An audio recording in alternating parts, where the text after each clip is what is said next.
Pray. Hallelujah. Praise you, Jesus. Thank you, Lord. Thank you, Jesus. Father, we thank you, Lord God, for this beautiful day that you have blessed us, O Lord God. We thank you, Lord God, for this opportunity that you've given us, O Lord God, that each one of us could assemble in your presence and, Lord God, learn from and glean from your son's table, O Lord God. Yes, O Lord, you have prepared the son of yours, O Lord, that each one would sit under his counsel, O Lord God, and learn what you have to share with us, O Lord God. Your promise tells us, O Lord God, that you want to share with us all those, unravel those mysteries to us, O Lord God, that are there in your word, O Lord. And we thank you, Lord. It's your will that we should be here today, Lord God. And each day, as we come before your family, Lord God, each day to receive what you have in store for us. Yes, Master, we thank you, Lord God, for your favors that we have seen throughout the day and all these days, O Lord. We surrender this time into your hands. We surrender each one of us, O Lord God, not only for Bhaiya to teach, O Lord God, but also, Lord, each one of us, that each one of us, our spirits will be able to glean, will be able to receive what we are receiving today, what we are hearing today, Lord God. Lord, it'll be an unforgettable experience, of all, Lord God, and then, Lord Jesus, may your spirit lead us, O Lord God, to all those areas, O Lord God, in our lives personally, Lord God. If those areas need correction, O Lord Jesus, help us and give us this opportunity to be good receivers of your word, O Lord God. We thank you, Lord God, for this time once again. We thank you for your amazing son, Shekhar Bhaiya, Lord God, for this opportunity that you've given us. And Lord, we make this prayer in the mighty and precious name of Jesus Christ of Nazareth. Amen. Amen. Thank you, Pastor, for your prayer. And again I want to welcome all. मैं सबका स्वागत करता हूं, जितने लोग आ चुके हैं और जितने लोग ऑन द वे हैं. मैं उनके लिए भी परमेश्वर से प्रार्थना करता हूं कि फिर से हम लोग सब मिलकर उसके वचन पर ध्यान करें. और एक विशेष बात है आज, युग के विषय में हम लोगों ने ध्यान किया. और तब युग का कॉन्सेप्ट पूरा क्लियर करने के लिए ये जो दो वर्ड बार बार यूज हुए, यीशु ने भी बोला और पौलुस ने भी बोला, समयों या कालों, जिसको इंग्लिश में टाइम एंड सीजन बोलते हैं. आज इसी के विषय में यहाँ से इस विषय में हम लोग एंटर करेंगे. युग को ठीक से समझने के लिए समय को भी समझना पड़ेगा. अब यीशु ने एज वर्ड तो यूज नहीं किया, पौलुस ने भी एज वर्ड यूज नहीं किया, पर ये यहूदा की पत्री और इब्रानियों की पत्री में ये वर्ड यूज हुए. और तब उसके आने से संबंधित या आने वाली बातों से संबंधित जब विषय की चर्चा होती थी, पौलुस उसके आने के विषय में जब बात करता है तब उसने ये वर्ड यूज किया. और यीशु को जब चेले लोग पूछ रहे थे कि क्या इसी समय, तब उसने उनसे कहा था कि समयों या कालों के विषय में जानना तुम्हारे लिए आवश्यक नहीं. पर एंड टाइम में परमेश्वर का वचन बताता है, हम लोग लगातार देख रहे हैं कि एंड टाइम में एंड टाइम पीपुल के लिए कोई भी चीज ऐसी नहीं रहेगी जो उनसे छुपी हो. हमको उसने ज्योति की संतान कहा कि हम वे लोग ठहरे जो सब बातों को ठीक ठीक देख सकें, मनन कर सकें और अपनी तैयारी कर सकें. मैं परमेश्वर का धन्यवाद करता हूं कि उसने हमको एंड टाइम में ये जीवन दिया है. इससे पहले बहुत सारे लोगों ने इन विषयों को समझना चाहा होगा, पर ये बातें उतनी क्लियर नहीं रही जितना अब परमेश्वर के आत्मा के अनुसार यीशु ने जैसा कहा था कि जब अंत का समय आएगा, एंड टाइम में सब बातें खुलेंगी, और वो ये बातों को खोल रहा है. और इसलिए आज हमारे सामने एक नया एज से जुड़ा हुआ, समय से जुड़ी हुई एक बात लिखी है, टाइम एंड सीजन. आज मैं इसी विषय में आपको कुछ बातें बताकर फिर हम आगे चलेंगे। टाइम एंड सीजन, ये समय और काल उतना क्लियर नहीं होता, पर टाइम एंड सीजन, सीजन बोलने से हिंदी में उसको ऋतु बोलते हैं। जब परमेश्वर ने सृष्टि की रचना की और जब आरंभ किया था, तो देयर वाज नॉट सीजन, पर उसने एक बात की घोषणा की थी। यदि हम लोग 14 अध्याय, उत्पत्ति 1 अध्याय के 14 पद को पढ़ेंगे, एक बार निकाल के पढ़िए, वहां से हम लोग देखने का प्रयास करेंगे, तब ये ठीक ठीक समझ में आएगा। फिर परमेश्वर ने कहा, दिन को रात से अलग करने के लिए आकाश के अंतर में ज्योतियां हो, और वे चिन्ह हो और नियत समयों और दिनों और वर्षों के कारण हो। उसने ये जो भी 14 पद से आगे बनाया, उनके बनाए जाने का उजियाला तो कर दिया था उसने। इनके बनाए जाने का मूल कारण, फिर से पढ़ना। फिर परमेश्वर ने कहा, दिन को रात से अलग करने के लिए आकाश के अंतर में ज्योतियां हो, और वे चिन्हों और नियत समयों और दिनों और वर्षों के कारण हो। तो ये समयों के डिस्ट्रीब्यूशन, उनके पर्टिकुलर जो दिन और रात और 24 घंटे, ये सारा चीज को हमने युग के बारे में देखा।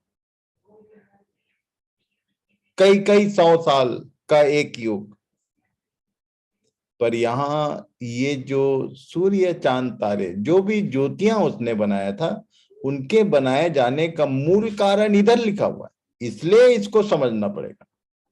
और इसको समझने के लिए एक बात सबसे पहले समझा दूं, कि मैं अक्सर पूछा करता हूं, पर आज पूछूंगा नहीं, टाइम वेस्ट होगा।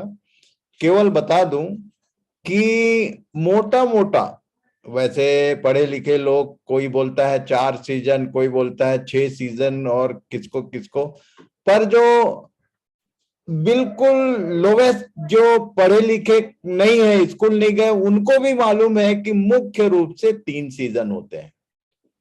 कौन कौन से होते हैं भाई सीजन? ऋतु कौन कौन सी होती है? गर्मी, जाड़ा और बरसात। Yes, summer, rainy season, summer season and winter, मुख्य रूप से 3 सीजन है। इसको यदि नहीं समझोगे तो आगे की बात नहीं समझ में आएगी। देयर आर 3 सीजन्स, और ये 3 सीजन्स के लिए टाइम कितना है? 12 महीने। 13 महीने नहीं होता, 12 महीने ही होगा, 11 भी नहीं होता, 10 भी नहीं होता। It is fixed, it is made by god, it is god's arrangement, उसके टाइम का ये उपाय है। और इसीलिए आप ध्यान करना कि आदम की उम्र जब इतने वर्ष हुई, टाइम टेबल किनके कारण आया? वो पहला दिन नहीं काउंट करता। यदि हम लोग बाइबल के अनुसार एज फैक्टर देखेंगे, तो इस पृथ्वी का एज जो है वो आदम की उम्र से शुरू होता है। वो पहला दिन क्या बनाया, दूसरा दिन क्या बनाया, वो नहीं जुड़ा हुआ है। अभी उसको देखेंगे। पहले दिन बोलने से जिस दिन से आदम की आयु काउंट की जाती है, जिस दिन परमेश्वर ने एक पुतला बनाया और उसके बाद उसमें जीवन का श्वास फूंक दिया, उससे उम्र शुरू होता है। इतने 100 साल वो जिंदा रहा, उसके बाद इतने, और उसके बाद के जो सारे कैलकुलेशंस हैं एज पर ह्यूमन बीइंग्स के जो एजेस हैं, उसी के अनुसार ये काउंट होते हैं। सो कुल मिला के 3 सीजन और 12 महीने, 1 year. In 1 year there are 3 season. अब इसमें मुख्य बात देखने वाली ये है कि 3 सीजन है, 12 महीने हैं, कितने कितने महीने का होना चाहिए भाई? 4 महीने। पर 4 महीना होता है।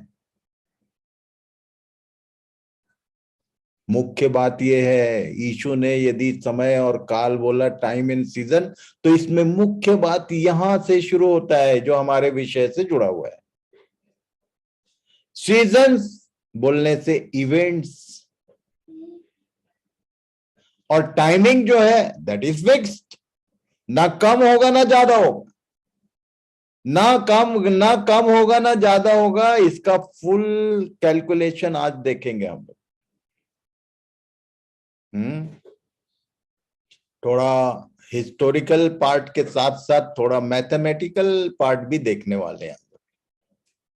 टाइम एंड सीजन, एक साल में हम लोग का यदि एग्जैक्ट देखा जाए तो कभी कभी बरसात जो है उसको होना कब से शुरू चाहिए? मानसून कब आता है भाई नॉर्मल वे पे? जून में। 15 जून। 15 जून। पर कई बार वो आगे चला जाता है, पता चला पूरा जून निकल गया, अगस्त आ गया, पानी गिर ही नहीं रहा। गर्मी, अभी गर्मी का मौसम कब से शुरू होना चाहिए? फ्रॉम अभी कल से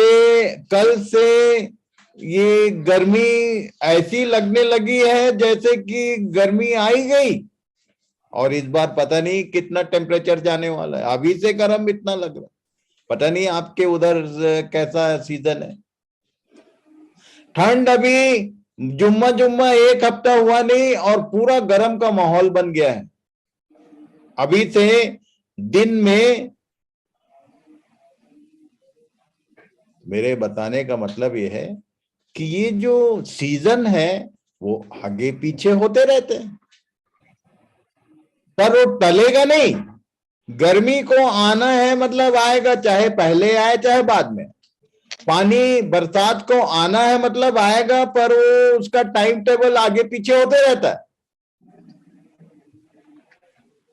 आज ये इस विषय पे हम लोग ध्यान करने वाले। इसको पहले याद रखना कि देयर आर सीजन्स, पर उसकी जो टाइमिंग है वो कभी किसी का कभी गर्मी ज्यादा हो जाती है, कभी बरसात कम हो जाता है, कभी ठंड ज्यादा हो जाती है, कभी ठंड, पता चला कि एक बार ठंड आया ही नहीं और दिसंबर में जनवरी में ऐसा ठंड आया कि पूरा 4 महीने का इकट्ठा ब्याज सहित, ऐसा भी हो जाता है। See what we are practically, जो हम लोग फेस करते हैं सीजन्स के विषय, इनका संबंध है यीशु जो बोलना चाहता था उस विषय में। और इसलिए आप मेरी बातों को ध्यान करें। आज हम लोग इसको समझने के लिए एक और जगह से एंटर करेंगे। यूहन्ना 9 अध्याय उसका 1 पद से पढ़ो, निकाल के पढ़ो। आदि में वचन था और वचन परमेश्वर के साथ था और वचन परमेश्वर था। अच्छा सॉरी, यूहन्ना 1 बोला क्या? जी, यूहन्ना 1 नहीं, यूहन्ना 9 का 1 से पढ़ो। यूहन्ना 9 बोले थे आप। देखो भाई क्या, चल ठीक है पढ़। फिर जाते हुए उसने एक मनुष्य को देखा जो जन का अंधा था। और यूहन्ना 9 का 1। हाँ 9 का ठीक पढ़ 4 रहे, पढ़ ठीक पढ़ रहे हो, 1 से पढ़ो। फिर जाते हुए उसने एक मनुष्य को देखा जो जन का अंधा था, और उसके चेलों ने उससे पूछा, हे रब्बी, किसने पाप किया था कि यह अंधा जन्मा? इस तो मनुष्य ने यीशु के जो चेले हैं ना, वो भी गजब के चेले थे। हम लोग सब उसी के चेले हैं, जरा ध्यान तो करना। लिखा है, फिर से पढ़ो जरा। फिर जाते हुए उसने एक मनुष्य को देखा जो जन्म का अंधा था। अच्छा, एक बॉर्न ब्लाइंड वन है, जन्म से अंधा, वो अंधा ही पैदा हुआ है। अब चेले लोगों का प्रश्न देखो, पढ़ो जरा। और उसके चेलों ने उससे पूछा, हे रब्बी, किसने पाप किया था कि यह अंधा जन्मा, इस मनुष्य ने या उसके माता पिता ने? अब यीशु ने उत्तर उसके दिया, माता पिता ने बोल रहा है तो उतना समझ में आता है, पर उसमें पहली लाइन किसका बोला, किसने पाप किया था? इस मनुष्य, अरे पैदा ही नहीं हुआ तो पाप कहां से करेगा? ये तो हमारे हिंदू भाई बहनों को अच्छा है कि पिछले जन्म में। ऐसा चेले लोग भी होते हैं। Read the Bible in this way, what type of disciple you are. ये मतलब बाइबल नाम की किताब जो है मनुष्य की कोई भी क्वालिटी को छिपाती नहीं है। वो एडिट कर सकता था इसको, पर उसने लिख दिया कि चेले लोग एक ऐसी बात पूछ रहे थे जिसमें हमारे भारत देश के लोग एकदम तुम्हारे ऊपर चढ़ाई कर देंगे कि यहां तो लिखा है इस मनुष्य ने पाप किया था, मतलब पुराने जन्म में पाप किया होगा इसलिए अंधा जन्मा। तो जब भी किसका माइक ऑन है भाई? ये अमीन कौन है? अमीन भाई आप कहां से हो? प्लीज प्लीज कोऑपरेट इट है, मेरी बातों को ध्यान से सुनना। क्या बता रहा था भाई? मैं ही डिस्टर्ब हो जाता हूं। एनीवन कैन टेल क्या बता रहा था मैं? पिछले जन्म से पाप किया। हाँ, ये चेले लोग जो हैं, अब होता ये है कि यदि कुछ भी समस्या आ गया ना, मान लो बच्चे में कोई समस्या आ गया, तो तुरंत हस्बैंड एंड वाइफ में झगड़ा शुरू हो जाता है। किसके कारण? तो स्त्री बोलती है तुम हो कारण, तुम्हारे कारण ये लफड़ा आया है। और पुरुष बोलता है तुम हो कारण। इधर भी वो एकदम कॉमन ह्यूमन नेचर है कि कोई समस्या आई तो सबसे पहले आदमी सोचता है कि क्या गड़बड़ हो गया जीवन में, किसके कारण। अरे भाई आगे क्या लिखा है इसको पढ़ा करो। व्हाट जीसस, उसने क्या बोला चेलों को? आगे यीशु ने उत्तर दिया कि न तो इसने पाप किया था न इसके माता पिता ने, परंतु यह इसलिए हुआ कि परमेश्वर के काम उसमें प्रकट हो। जब भी कोई ऐसी समस्या जो तुम्हारे रेंज से बाहर हो, ब्लाइंड एक व्यक्ति जो जन्मा है उसके बारे में यीशु बोल रहा था कि ये इसलिए हुआ है कि परमेश्वर के काम प्रकट किए जाएं। तो भाई बहनों, जब भी कोई समस्या आ जाए तो ये मत झगड़ा करने लगना कि ये किस पाप के कारण आए और किसके पाप के कारण आए।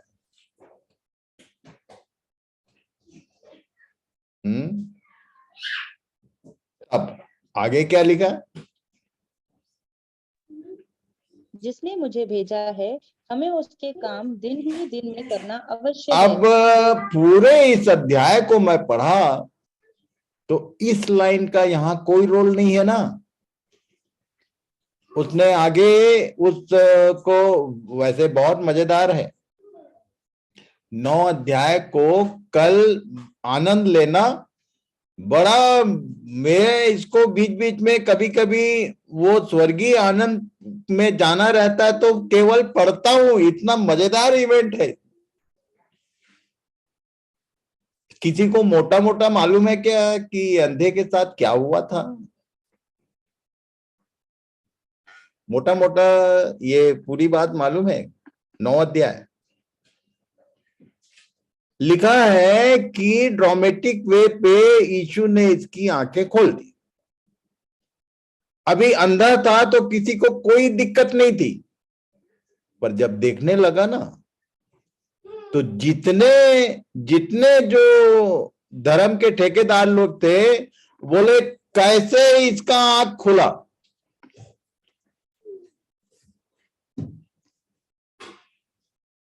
वो बेचारा उसको बार बार पूछ रहे थे कि किसने तेरा आंख खोला।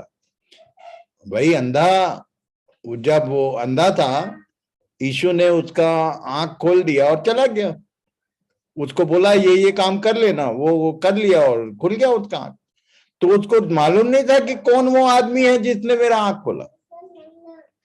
क्योंकि जब यीशु जो है वो, जब उसकी मुलाकात हुई तो वहां पर लिखा है कि उसने भी पूछा कि तू जानता है किसने तेरा आंख खोला? तो बोला मैं कैसे जानूंगा। बहुत मजेदार ये इवेंट है। तो बोला वो मैं हूं, बताना पड़ा उसका। पर इसके आंख खुलते साथ एक बहुत बड़ा सोशल प्रॉब्लम आ गया। आंख खुल गया, लोगों को परेशानी हो गई। इसको बुलाया, उसके बाद उसके माँ बाप को बुलाया। उसके माँ बाप जानते थे कि हमको ये मंडली बाहर करेंगे यदि हमने कुछ बोला। तो बोले वो बड़ा है, वो वयस्क है, उसी से पूछो भाई, हमसे मत पूछो, हमको नहीं मालूम। माँ बाप ऐसे सोशल कोई प्रॉब्लम आता है ना, खासकर जब आत्मिक आंखें खुल जाती हैं किसी की, तो पूरा दुनिया के जितने ठेकेदार लोग हैं वो लग जाते हैं कि अंधा ही रहता तो अच्छा था, ये देखने क्यों लग गया। बहुत मजेदार आइटम है, पढ़ना। आखिरी में वो इनको चिढ़ा दिया, बोला कि तुम भी उसका चेला बनना चाहते हो क्या, इसलिए बार बार मेरे पीछे लगे हो। वो गुस्से हो गए, उन लोग मंदिर से उसको निकाल बाहर दिया। जैसे ही उसको बाहर निकाले तो यीशु से उसकी मुलाकात हुई। इसको मैं अच्छे से समझा सकता हूं, पर फिर कभी समझाऊंगा। 9 अध्याय इसको पढ़ना जरूर, कि एक से एक ड्रामा वहां पर दिखता है मेरे को। मनुष्य का मानसिक जो स्वभाव है कि जब एक व्यक्ति का कोई काम बन गया तो कई लोगों को परेशानी हो जाती कि क्यों बना इसका काम। पर यीशु ने यहां पर एक लाइन बोल दिया, अब पढ़ो स्क्रीन पे। जिसने मुझे भेजा है, हमें उसके काम दिन ही दिन में करना अवश्य है। वह रात आने वाली है जिसमें कोई काम नहीं कर सकता। अब मैं जब पढ़ा इसको तो मेरे पल्ले पड़ा ही नहीं, क्योंकि इसका वो अंधे से कोई लेना देना नहीं था। वो जो पूरे 9 अध्याय में जो भी काम किया उसने, उसका इस लाइन से कोई लेन देन नहीं। मैं पढ़ के निकल गया। जब रोमियो की पत्री पढ़ रहा था तो मेरा आंख खुल गया, फिर से खट से ये वचन याद आ गया। क्या लिखा है भाई, पढ़ो 11 से।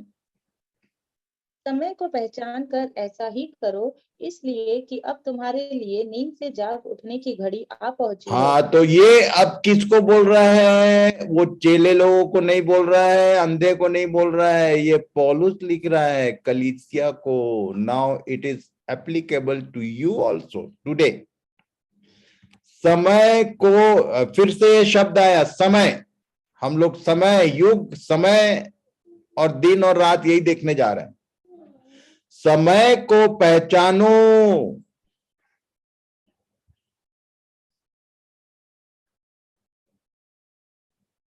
यीशु ने जब, पढ़ो तो मरकुस 1 अध्याय, इसको समय शब्द का वैल्यू समझा देता हूं। मरकुस 1 का 14 और 15 पद पढ़ो। यूहन्ना के पकड़वाए जाने के बाद यीशु ने गलील में आकर परमेश्वर के राज्य का सुसमाचार प्रचार किया और कहा, समय पूरा हुआ है और इसको मैं बोलता हूं रिले रेस।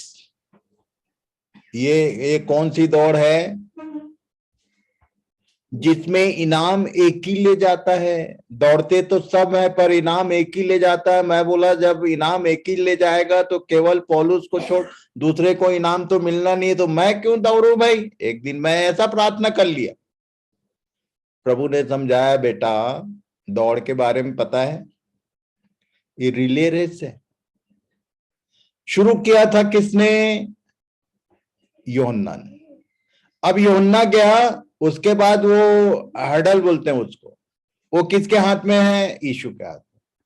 स्टिल अभी भी मैं तुमको हैंड ओवर कर रहा हूं, डू समथिंग, डू समथिंग, कुछ करो। क्या क्या फिर से पढ़ना है इसको? और कहा समय फिर पूरा से, हुआ है। फिर से का मतलब शुरू से 14 से।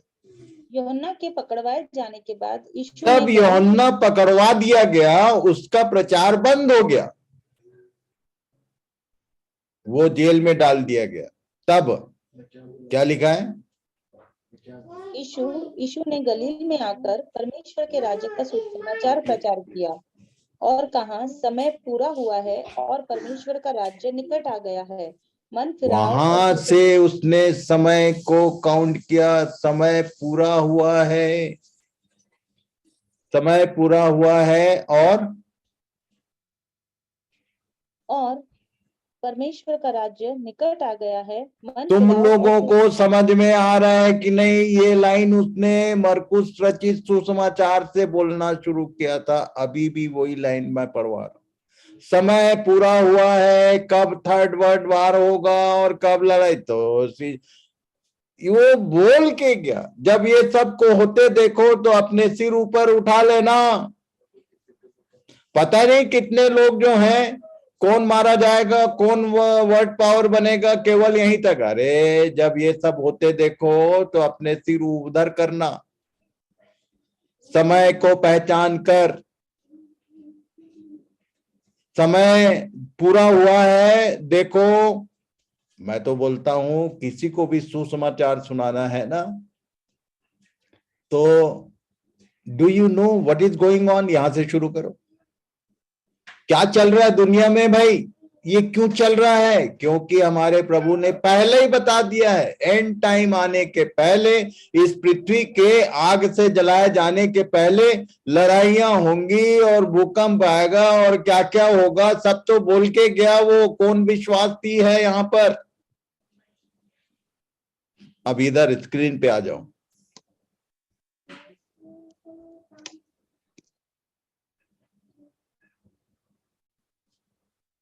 रोमी 13:11 से फिर से पढ़ो।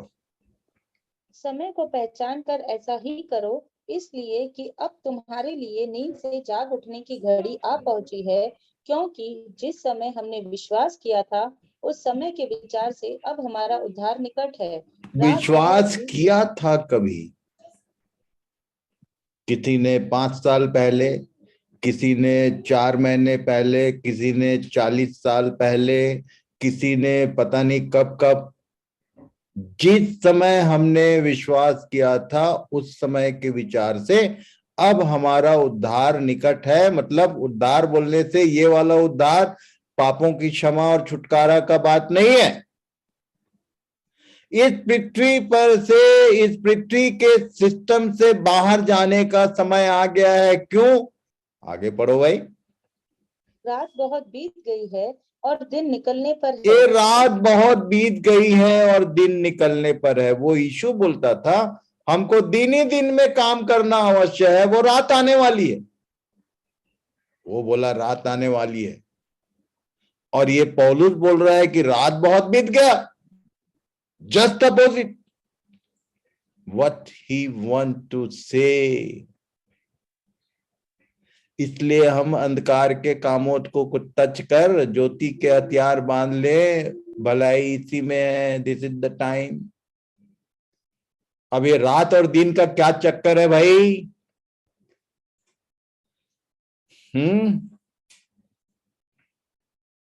सांझ हुई फिर भोर हुआ, इस प्रकार पहला दिन हो। सांझ हुई फिर भोर हुआ, इस प्रकार दूसरा दिन हो गया। ये सांझ और भोर और रात और दिन होने का कॉज क्या था? अभी इसको देखते हैं कि अभी रात है, कब कल का दिन होगा का मतलब मलाकी 4 अध्याय उसका 2 पद पढ़ो निकाल के। परंतु तुम्हारे लिए जो मेरे नाम का भय मानते हो, धर्म का सूर्य उदय होगा और उसकी किरणों के द्वारा तुम चंगे हो जाओगे।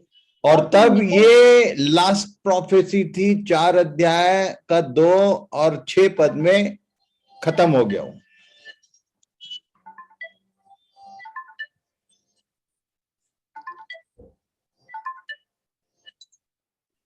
अभी क्या आई मीन क्लास है, बाद में करता हूं।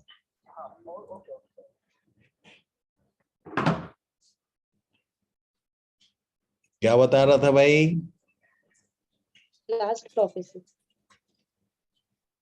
मलाकी की पुस्तक ओल्ड टेस्टमेंट, ये 2 पद के बाद 4 और तो पद है, उसके बाद खत्म।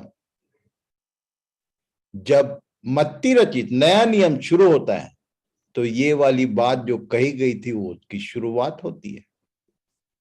तुम्हारे लिए जो मेरे नाम का भय मानते हो, धर्म का सूर्य उदय होगा और और उसकी जिसकी किरणों से तुम चंगे हो जाओगे।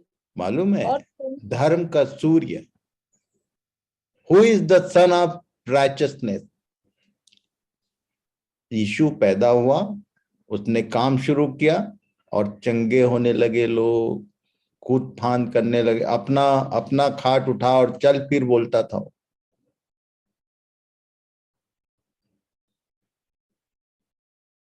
इसीलिए बोला था उसने, हमें उसके काम दिन ही दिन में करना अवश्य है।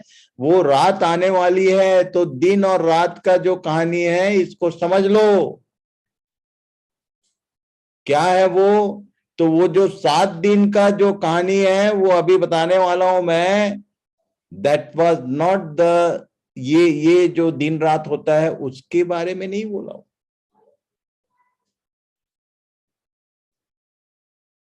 सूर्य सूर्य है तो दिन है,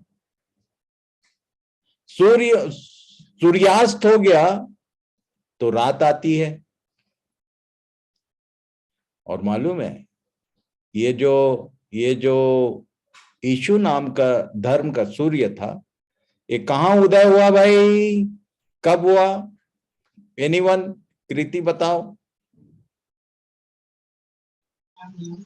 4 BC। ओके, 4 BC नॉर्मली जो स्कॉलर्स हैं वो जानते हैं। और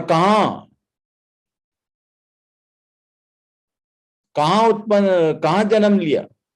बेथलेहम। बेथलेहम। और वो सूर्यास्त कहां हुआ, कब हुआ? 29 AD गोलगाथा। गोलगाथा में सूर्यास्त हो गया। और जब सूर्यास्त होता है तो उसके बाद किन का नंबर होता है रोशनी देने का? रात को थोड़ी थोड़ी रोशनी रहती है, चांद और तारा का। चांद और तारे। बाइबल तारे किसको बोलती है? दानियल तो पढ़ लिया, 12 अध्याय का 3 एक बार फिर पढ़ लो भाई। दानियल 12 का 3। ये सोलर सिस्टम ऑफ गॉड, ये परमेश्वर का वो आकाश मंडल है जिसमें सूर्य यीशु है। पढ़ो भाई, पढ़ो भाई। तब सिखाने वालों की चमक आकाश मंडल की सी होगी, और जो बहुतों को धर्मी बनाते हैं वे सर्वदा तारों की नाई प्रकाशमान रहेंगे। तो सूर्य कौन हुआ? यीशु। और जो बहुतों को धर्मी बनाते हैं, मेहनत करते हैं, they will be star. Bambaiya star नहीं, बहुत सारे स्टार आते हैं जाते हैं, पर ये बोला सर्वदा तारों की नाई। यदि परमेश्वर के सिस्टम में तारे बनना है तो लोगों को धर्मी, क्या लिखा, बहुतों को धर्मी बनाते हैं जो सिखाते हैं आकाश मंडल के समान। अब चंद्रमा कौन है?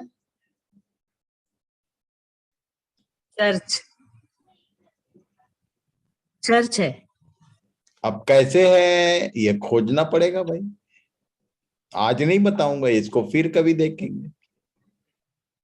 कलीसिया जो है चलो होमवर्क दे देता हूं। दुल्हन को चंद्रमा के साथ में तुलना किया है। कहां पर किया है? तो भाई पूरा उत्पत्ति से लेके प्रकाशित वाक्य के बीच में कहीं पर तो है, पर खोज लेना।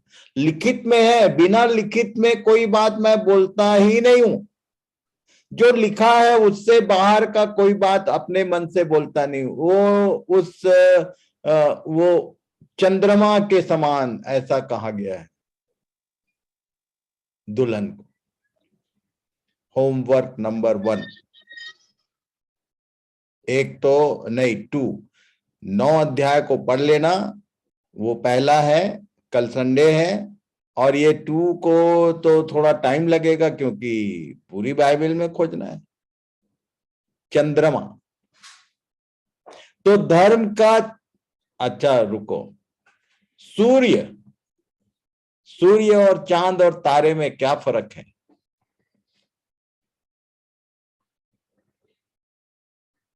दिन में तारे सब कहीं चले जाते हैं क्या? As per your general knowledge, anyone? नहीं। अरे सूर्य जब आ जाता है तो तारों का जो टिमटिम है वो सब समाप्त हो जाता है। और एक चीज हम लोगों ने देखा कि 7 गुना बढ़ जाएगा। एक समय आएगा जब इनकी रोशनी जो है 7 टाइम्स प्लस होने वाला है, सबका, सूर्य का भी और बाकी सबका। तो सूर्य और चंद्रमा और तारों में सूर्य जो है वो सोर्स ऑफ लाइट है, स्रोत जिससे प्रकाश आता है, और बाकी सब इवन चंद्रमा भी, वी आर रिफ्लेक्टर्स। इसीलिए यशायाह 60 अध्याय 1 पद से पढ़ो जरा, क्या लिखा है? यशायाह 60 उसका 1 पद से पढ़ लो भाई।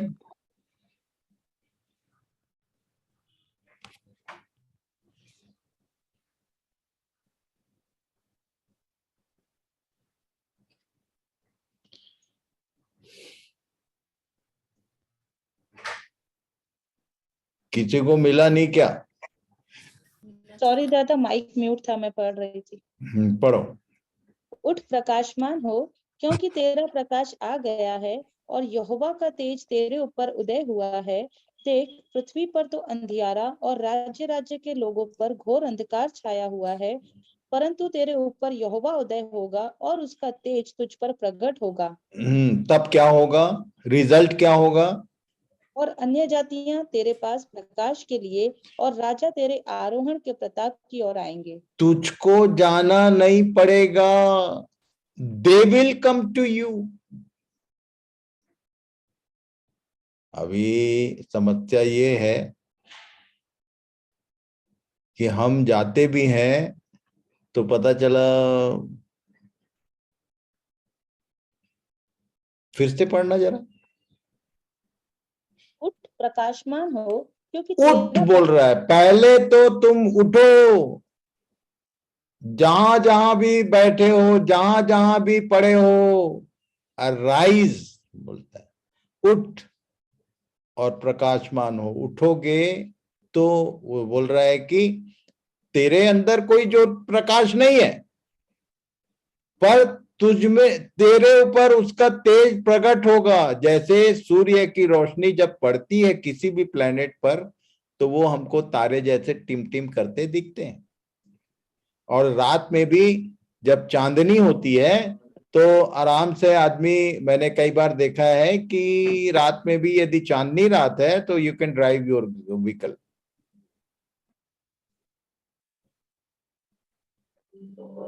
इस पृथ्वी की के बारे में क्या बताया 2 पद में? देख, पृथ्वी पर तो अंधियारा देख, और आंख खोल के देख, अंधे बहरे जैसे मत रहो। देखो कि इस पृथ्वी पर तो अंधियारा है, और क्या? और राज्य राज्य के लोगों पर घोर अंधकार छाया हुआ है। घोर अंधकार, देयर इज नथिंग। वो बेचारे लोगों को ABCD कुछ मालूम, अरे हमको ही नहीं मालूम था। वो तो परमेश्वर है जिसने हम पर ज्योति चमकाया और हमको ज्योति की संतान बनाया है कि हम दूसरों को ज्योति प्रकाश दें। उठ प्रकाशमान हो बोल रहा है।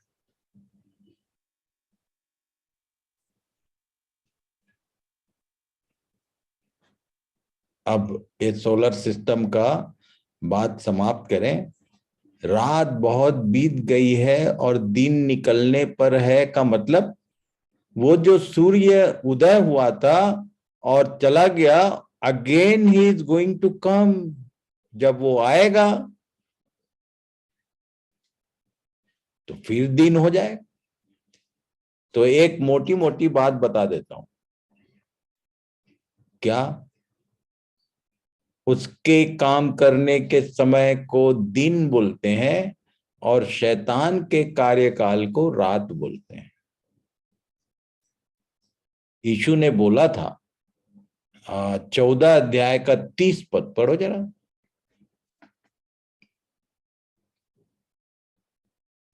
यूहन्ना 14 का 30।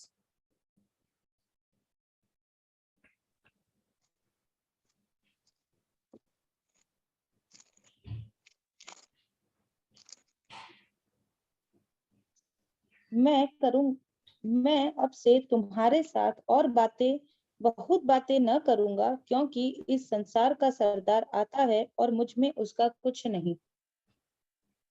बोला कि ये संसार का सरदार आता है और उसका और मेरा कोई रिलेशन नहीं है।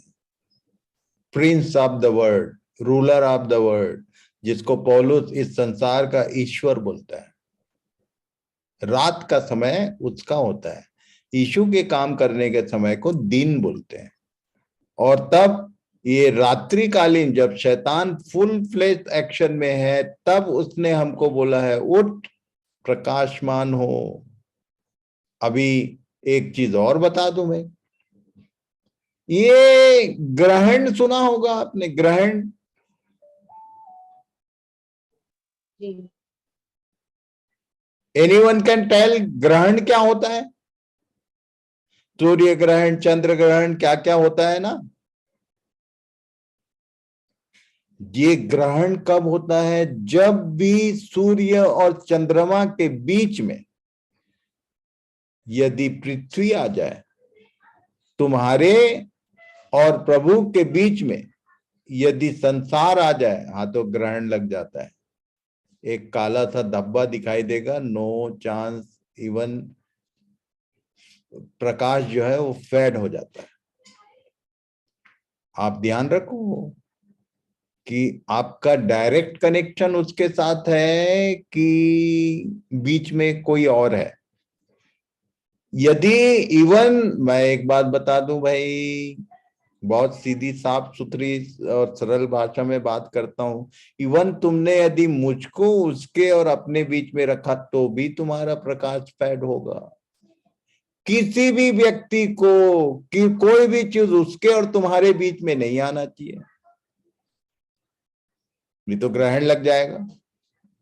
मैं अपने और उसके बीच में किसी को नहीं आने देता हूं पूरे 35 साल से, इसलिए मेरा प्रकाश फैलता है और लोग मेरे पास आते हैं प्रकाश के लिए। May God help you. एक विशेष इंफॉर्मेशन, ये रात और सुबह और इसके बारे में क्या लिखा है भाई?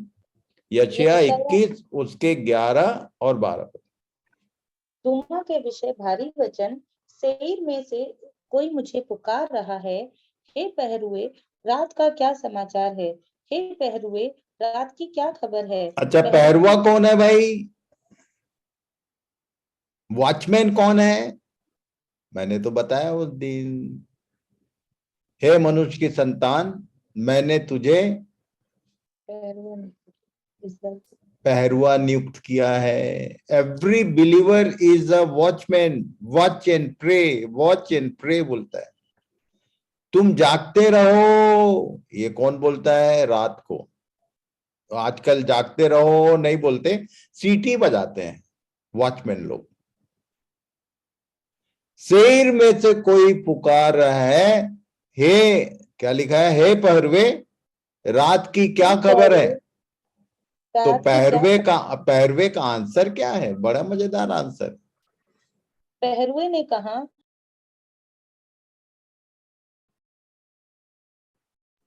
फिर म्यूट हो जाता है तुम्हारा। पहरवे ने कहा, पहरुए ने कहा, भोर होती है और रात भी। ये यदि तुम भोर होती है और रात भी। अब समझ में आएगा कि भैया परमेश्वर भी काम करता है और शैतान भी करता है। और उसके आगे क्या लिखा?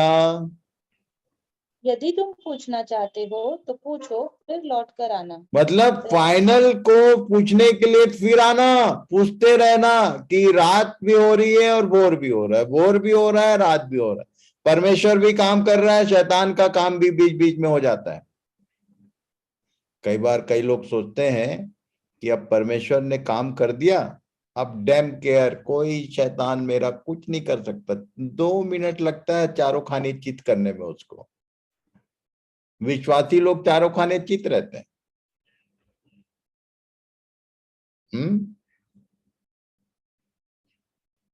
कल क्या हुआ था नीतू?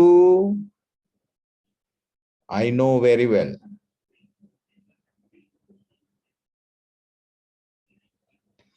विश्वासियों के जीवन में भोर भी होती है और सांझ भी होती है। शैतान भी एंटर मार देता है, एंट्री मार देता है बीच बीच में, याद रखना, इसको भूलना मत। पर रेवलेशन में हम लोगों ने पढ़ा 21 का 23, पढ़ो भाई। और फिर रात न होगी। क्यों रात नहीं होगी? क्यों नहीं रात होगी? क्योंकि जिसके कारण रात आता है वो 20 अध्याय में 8 की चिल। वेरी सिस्टमैटिक अरेंजमेंट कि उसने 21 अध्याय में घोषणा कर दिया कि अब रात ना होगी और उन्हें दीपक और सूर्य को उजाले का, अब वो चंगाई और वो सब का कोई रोल नहीं होगा। क्यों? क्योंकि अब ये वो वाला किंगडम है, परफेक्ट किंगडम। इसलिए इन बातों को अरे तुम ध्यान करो और सबको बताओ। यदि 99% क्रिश्चियंस को ये सब बातें मालूम नहीं है, और कोई भी बात बिना उसके कहे मैं बोलता नहीं हूं, ये परमेश्वर का आत्मा बोलता है। एक ठो बचपन से एक ठो गाना गाते थे हम लोग, पता नहीं आप लोग जानते हैं कि नहीं। मैं जिस चर्च बाउंड्री में पैदा हुआ वहां संडे स्कूल के टीचर ने सिखाया था। रीता सिस्टर को याद होगा, चमको चमको, क्या है वो, क्या लाइन था वो?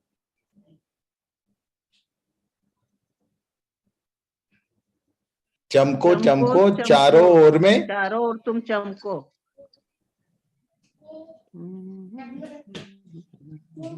पर मैं यहाँ।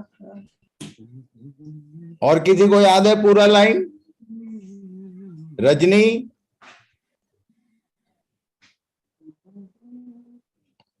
चमको चमको चारों ओर में चमको, आगे का लाइन में भूल गया हूं, पर अब मुझको समझ में आता है कि काहे के लिए वो संडे स्कूल टीचर लोग चमको चमको चमका रहे हैं। मेरे को मालूम है भैया। हाँ बताओ क्या है वो लाइन, बोलो जरा। चमको चमको चारों ओर में चमको, सो वहां तुम चमको और मैं यहाँ। देखा, वहां तुम चमको, यहाँ मैं, सूर्य और चांद। वो बोल रहा है कि मैं यहाँ चमक रहा हूं, तुम वहां चमको। वो संडे स्कूल के टीचर लोगों ने इसको बताया, पर उनको भी पता नहीं मालूम था भी कि नहीं। दानियल जैसा हाल, दानियल ने लिख दिया, बोला ये सब समझा दे मेरे को, बोला तू जब बंद कर। अब समझ में आता है, वी आर, यीशु ने कहा जगत की ज्योति मैं हूं, उसके बाद ये भी बोला कि तुम जगत की ज्योति हो। तो कौन सा? You are not the source of light, हम लोग सब कौन है? रिफ्लेक्टर्स हैं, रिफ्लेक्टर्स हैं। यदि तुम्हारा डायरेक्ट कनेक्शन यीशु के साथ हो जाएगा तो यू विल बी रिफ्लेक्टर। प्रभु सहायता करें। पौलुस ने क्या बोला था? इफिसियों 1:10, समयों के पूरे होने का ऐसा प्रबंध हो कि जो कुछ स्वर्ग में है और जो कुछ पृथ्वी पर है, सब कुछ वह मसीह में एकत्र करे। इसी को बोलते हैं द एजेस एंड डिस्पेंसेशन। समयों के पूरे होने का ऐसा प्रबंध, सिस्टमैटिक अरेंजमेंट किया उसने।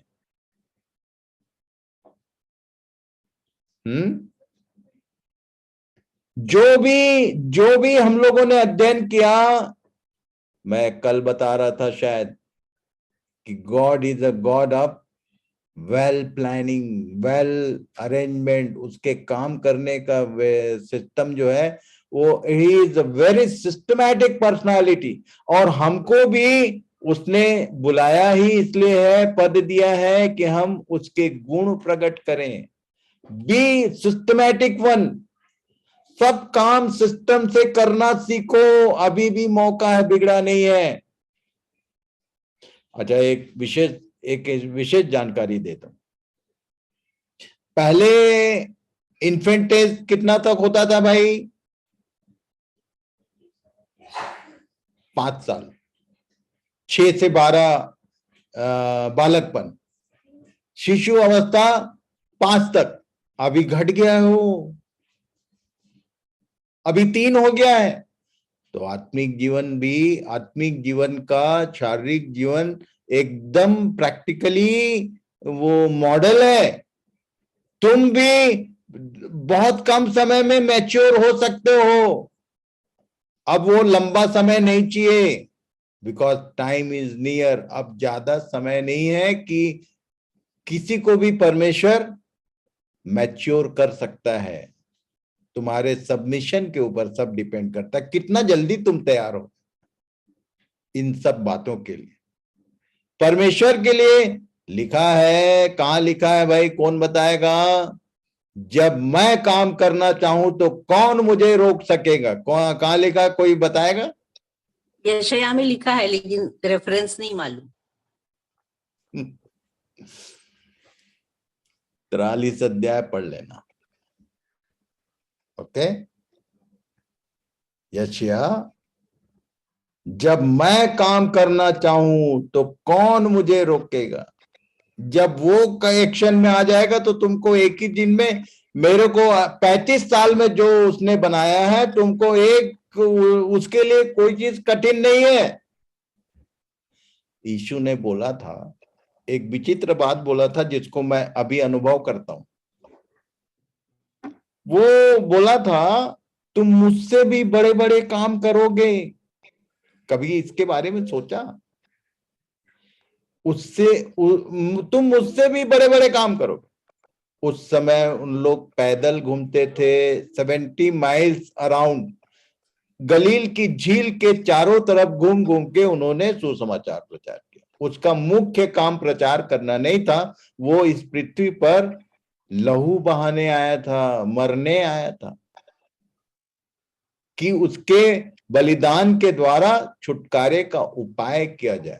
और इसीलिए उसने बोला कि तुम मुझसे बड़े बड़े काम करोगे। जब पौलुस ने काम करना शुरू किया तो कहां यरूशलेम और कहां रोम, और जहाजों में उसका आधा से ज्यादा समय जहाजों में, आंधी तूफान में। और पढ़ना ध्यान से। तो मैं बता दूं आपको कि मैं थोड़ा चलने फिरने में पिछले 7 साल से मुझको थोड़ा सा फिजिकल प्रॉब्लम आया, पर उसके बाद भी अभी 2 साल पहले, 3 साल पहले मैं यहां से बाय रोड निकला। यहां से मुंबई, मुंबई से पूरा गुजरात, गुजरात से राजस्थान, राजस्थान से पंजाब, पंजाब से कश्मीर, लेह तक 1.5 महीने का ट्रिप। कितना किलोमीटर? तो उसका कोई हिसाब नहीं। यीशु केवल 70 माइल्स बोलने से 110-15 किलोमीटर के भीतर घूमा। मैं एक झटके में, एक रन में मुंबई यहाँ पुणे से लेके लेह तक गया, और भारत देश का केवल एक कोना बचा है, प्रार्थना करिए उसके लिए। नॉर्थ ईस्ट गया नहीं हूं, बस बाकी सब जगह, कोई ऐसा स्टेट नहीं है जहां मैं ना गया हूं। ये मैं इसलिए नहीं बता रहा हूं कि बहुत बड़ी बात है, उसने जो बोला था उसको वो कैसे पूरा होता है इसकी बात कर रहा हूं। मुझसे भी बड़े बड़े काम करो, तो मेरा दायरा मैंने तो देखा।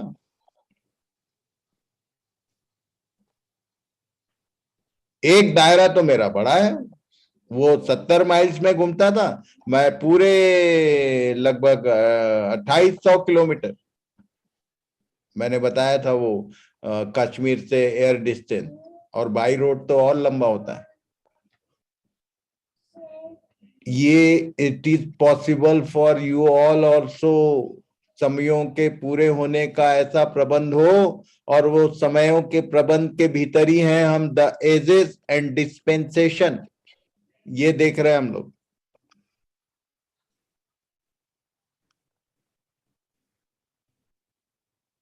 पढ़ो भाई, एक मैथमेटिकल कैलकुलेशन कर लेते हैं। दूसरा पत्रस 3:8, हे प्रियो, यह एक बात तुमसे छिपी न रहे कि प्रभु के यहाँ एक दिन 1000 वर्ष के बराबर है और 1000 वर्ष एक दिन के बराबर है। ये किस विषय में बोला? तो उसका जो एक अध्याय है, उत्पत्ति एक अध्याय, it is a blueprint of 7000 year. इसको जरा समझा देता हूं मैं, ध्यान से पढ़ो भाई, 5 पद पढ़ो, उत्पत्ति 1 का 5 पढ़ लो। बहुत सारे लोग नए हैं इसलिए इसको रिपीट कर रहा हूं, वैसे पुराने लोगों को ये मालूम है। और परमेश्वर ने उजियाले को दिन और अंधियारे को रात कहा, तथा सांझ हुई फिर भोर हुआ, इस प्रकार पहला दिन हो गया। सांझ हुई भोर हुआ, इस प्रकार पहला दिन हो गया। 8 पद। और परमेश्वर ने उस अंतर को आकाश कहा, तथा सांझ हुई फिर भोर हुआ, इस प्रकार दूसरा दिन हो गया। इसको मार्क करके रखो, सांझ हुई भोर हुआ, सांझ हुई भोर हुआ। 13 पद। तथा सांझ हुई फिर भोर हुआ, इस प्रकार तीसरा दिन हो गया। 3 दिन हो गया। अब जरा 14 पद को, 14 से चौथे दिन के पूरे होते तक को पढ़ो। फिर परमेश्वर ने कहा, दिन को रात से अलग करने के लिए आकाश के अंतर में ज्योतियां हो, और वे चिन्हों और नियत समयों और दिनों और वर्षों के कारण हो। और वे ज्योतियां आकाश के अंतर में पृथ्वी पर प्रकाश देने वाली भी ठहरे, और वैसा ही हो गया। तब परमेश्वर ने 2 बड़ी ज्योतियां बनाई, उनमें से बड़ी ज्योति को दिन पर प्रभुता करने के लिए, और छोटी ज्योति को रात पर प्रभुता करने के लिए बनाया। और तारांगण को भी बनाया। परमेश्वर ने उनको आकाश के अंतर में इसलिए रखा कि वे पृथ्वी पर प्रकाश दे, तथा दिन और रात पर प्रभुता करे, और उजियाले को अंधियारे से अलग करे। और परमेश्वर ने देखा कि अच्छा है, तथा सांझ हुई फिर भोर हुआ, इस प्रकार चौथा दिन हो गया। अब ये चौथे दिन बनाया क्या गया भाई, सब लोग मिलके बताओ जरा। सूर्य, चंद्रमा, चांद, तारे। सूर्य, चांद और तारेगण, बड़ी ज्योति छोटी ज्योति। अब ये अभी तो रात हो गई है, कल सुबह यदि सूर्योदय नहीं होगा तो दिन होगा क्या, भोर होगा?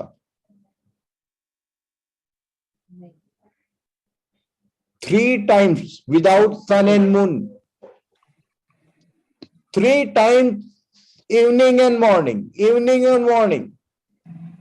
ये बोलना क्या चाहता है भैया? तो ये इवनिंग मॉर्निंग ये वाला नहीं है भाई। कौन सा वाला है? तो इसको समझ लो, ये 7 दिन मतलब 7000 साल। पढ़ लो।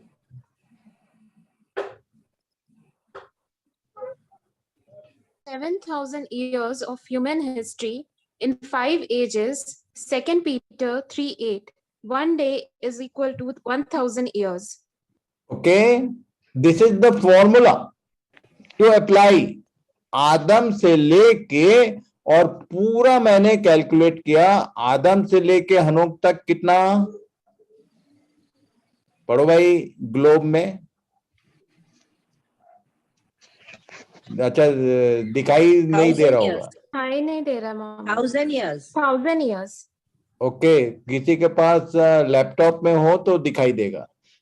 मैं वैसे ये पीडीएफ तो भेज ही रहा हूं, और इसको अवश्य आप लोग बल्कि प्रिंट करा के रख लेना, because it is god's arrangement. 7,000 year का ह्यूमन मनुष्य के लिए उसने जो एज ठहराया, जो टाइम टेबल बनाया, वो केवल 7,000 साल का है। कैसे? आदम से हनोक तक 1,000 साल, हनोक से इब्राहिम तक 1,000 साल, अब्राहम से सुलेमान तक 1,000 साल, सुलेमान से यीशु तक 1,000 साल, और यीशु के बाद कलीसिया का जो डार्क टाइम आया, जिसको हम लोगों ने अध्ययन किया, मिडनाइट, 1,000 साल, और उसके बाद जब वो समाप्त होता है तो 1,000 साल, ये चर्च एज जो है 2,000 साल का है। कब चर्च का शुरुआत हुआ, कोई बताएगा? कलीसिया का आरंभ कब हुआ? कलीसिया, इक्लीसिया का वर्ड मीनिंग क्या है? जल्दी जल्दी कोई बताओ भाई, इतना अध्ययन कर लिया, अब तो मालूम होना चाहिए what is the word meaning of ecclesia. Called out people. Called out. यीशु ने चर्च को बुलाया था, किसको बुलाया था? किसको बुलाया? 12 लोगों को बुलाया। सबसे पहले शुरुआत जो है वो 12 जनों को बुलाया, उसके बाद सबसे पहली गिनती 12 थी। उसके बाद कितनी हुई? लूका 9 का 1 पद पढ़ो जल्दी से। फिर उसने 12 को बुलाकर उन्हें सब 12 को बुलाया। इक्लीसिया, इक्लीसिया का मतलब बुलाए हुए लोग। उसने 12 को बुलाया। 10 का 1 पढ़ो। और इन बातों के बाद प्रभु ने 70 और मनुष्य नियुक्त कितने हो गए टोटल? ये 12, उसमें तो एक जन बेच ही दिया। 82. 81. Plus 70, 12 plus 70। उसके बाद प्रेतों काम 1 अध्याय में लिखा है 120 लोग थे, लोग कुल मिला के, जिनको उसने बोला था कि तुम लोग प्रार्थना में इधर ही ठहरे रहना। और उसके बाद 2 अध्याय प्रेरितों काम में 3,000 लोग। उसके बाद 4 या 5 अध्याय को जाओगे तो वहां पर 5,000 प्लस हो गए, और ऐसे बढ़ता गया। उसके बाद गिनती करना बंद कर दिया। तो कलीसिया का आरंभ कब से हुआ? जब यीशु ने 12 को बुलाया। वहां से बुलाए हुए लोगों का एक छोटा सा झुंड था। वहां से चर्च एज शुरू होता है। और यीशु के जाने के बाद चर्च ने उसका बाकी काम किया। कहां तक? पूरे आज कितना हो गया? 2000 किसमें चल रहे हैं हम लोग? 2022।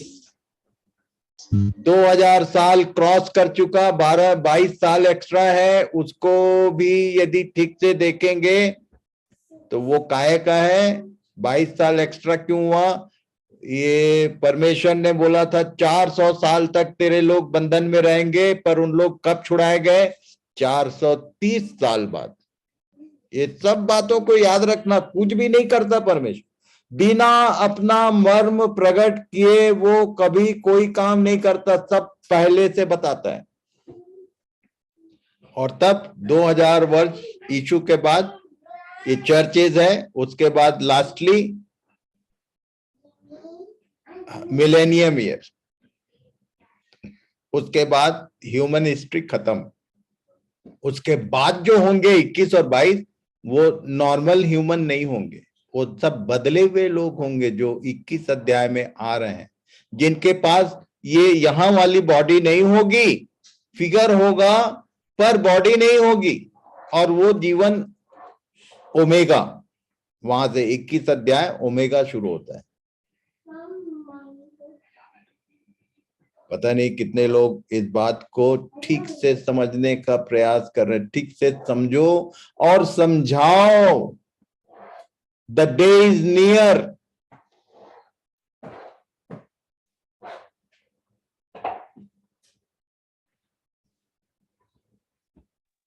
क्या लिखा भाई, जल्दी से पढ़ लो। इब्रानियों 4 का 3 से 10। सो जान लो कि परमेश्वर के लोगों के लिए सप्त का विश्राम बाकी है। ये 7वां दिन बाकी है बोलता है, ये अलग पागल कर देगा। हम लोग किसको विश्राम का दिन मानते हैं? कुछ लोग बोल रहे हैं कि शनिवार विश्राम है, कुछ लोग बोल रहे हैं कि नहीं नहीं रविवार विश्राम है। अरे भाई, वो उसकी बात नहीं किया। वो जो पहला अध्याय है सप्त का विश्राम, वो आया ही नहीं है।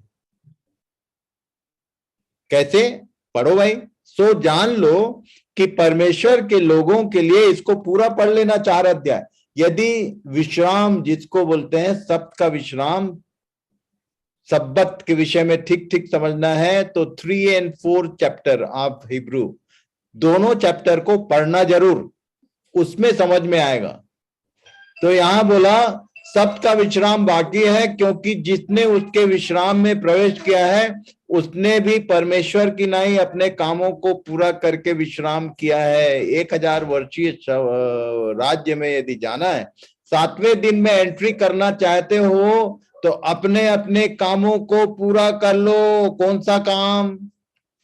तो जो रिटायर हो गए हैं उनकी बात नहीं हो रही है ना। परमेश्वर ने तुम्हारे लिए क्या काम ठहराया था, वो काम तुमने पूरा किया कि नहीं किया? पढ़ो भाई। इफिसियों 2:10। क्योंकि हम उसके बनाए हुए हैं और मसीह यीशु में उन भले कामों के लिए सृजे गए जिन्हें परमेश्वर ने पहले से हमारे करने के लिए तैयार किया। कई लोगों को तो यही नहीं मालूम है कि परमेश्वर ने उनके लिए कौन सा काम ठहराया। आपको परमेश्वर ने दान देने वाला बनाया, आपको परमेश्वर ने प्रार्थना करने वाला बनाया, आपको परमेश्वर ने अगुवाई करने वाला बनाया, आपको गवाही देने वाला बनाया। क्या करने के लिए? उस काम को पूरा किया। नहीं किया तो वो जो आने वाला है उसमें एंट्री नहीं होगी। Sabbath, the 7th day is still there, अभी हुआ नहीं है। वो ब्लूप्रिंट है पूरा 7000 साल का। एक एक लाइन बता सकता हूं मैं कि कब सांझ हुई और कब भोर हुआ। अब ये होमवर्क रहेगा, आप लोग खोजो, ढूंढो, लग घुस जाओ इसके भीतर। शांति खालको का माइक बंद कर भाई।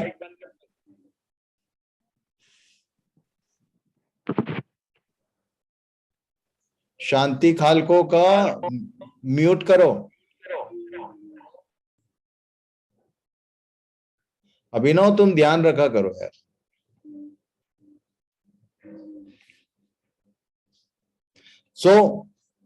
वैसे हमारा इट इज कंप्लीट। पढ़ लो। दूसरा पत्रस 3 का 3 से 4। यह पहले जान लो कि अंतिम दिनों में हंसी ठट्टा करने वाले आएंगे, जो अपनी ही अभिलाषाओं के अनुसार चलेंगे और कहेंगे उसके आने की प्रतिज्ञा कहाँ गई। क्योंकि जब से बाप दादे सो गए हैं सब कुछ वैसा ही है जैसा सृष्टि के आरंभ से जब था। तुम अंत की बात करोगे ना तो लोग बोलेंगे तुम क्या मजाक कर रहे हो, बहुत लड़ाई हुई, फर्स्ट वर्ल्ड वार गया, सेकेंड वर्ल्ड वार गया, तीसरा भी हो जाएगा, तो कहाँ कुछ होने वाला है। क्या लिखा भाई फाइनली? प्रभु अपनी प्रतिज्ञा के विषय में देर नहीं करता, जैसी देर कितने लोग समझते हैं, पर तुम्हारे विषय में धीरज धरता है और नहीं चाहता कि कोई नाश हो। यदि कोई तुम्हारी बात सुन के हंस दे तो बोलो तुम हो कारण कि वो नहीं आ रहा है, तुम्हारे कारण रुका है, आ जाएगा तो तुम नाश हो जाओगे। सीधे बताओ, अभी कोई फॉर्मेलिटी करने की जरूरत नहीं है।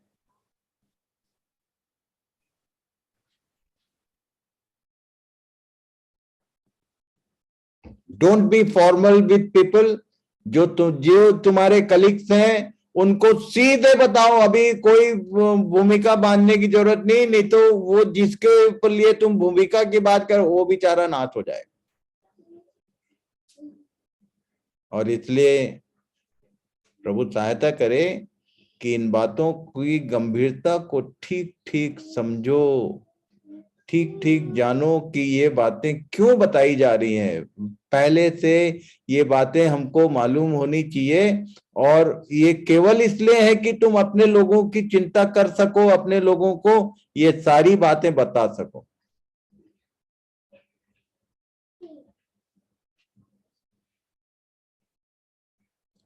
अचिंत्य भाई फ्रॉम आदरा, वेस्ट बंगाल।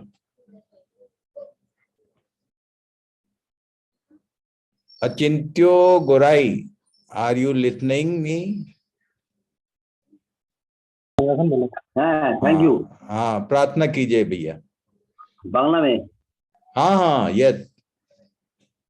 सर्वजीवित धन्यवाद दिচ্ছি। আর সুন্দর দিন দেখতে দিন পেরিয়ে গেছে, রাত্রি এসে সুন্দর রাত্রি। জীবিতের মধ্যে কতজন এই পৃথিবী ছেড়ে চলে গেছে। তারা যারা প্রস্তুত ছিল তোমার কাছে গেছে, যারা প্রস্তুত ছিল না তারা সেই নরকের কষ্ট জায়গায় চলে গেছে। কিন্তু তোমার মহা অনুগ্রহ দ্বারা আমরা বেঁচে আছি এখন। ধন্যবাদ দিচ্ছি তোমাকে, ধন্যবাদ দিচ্ছি যে সমস্ত বাক্য শুনছি এই ব্রাদার শেখরানন্দের মাধ্যমে। তুমি তাকে যেভাবে পরিচালনা করছো, যেগুলো জানতাম না সেগুলো জানতে পারছি। কত আশ্চর্যজনক কথা, এবং তোমার আগমন সন্নিকট আমরা বুঝতে পারছি। আমাদের বয়স হয়ে গেছে, যে কোনো সময় আমাদের তুমি ডাকবে, কিন্তু আমরা কি প্রস্তুত আছি? তুমি আমাদের প্রস্তুত করো প্রত্যেককে। যতজন শুনছে এই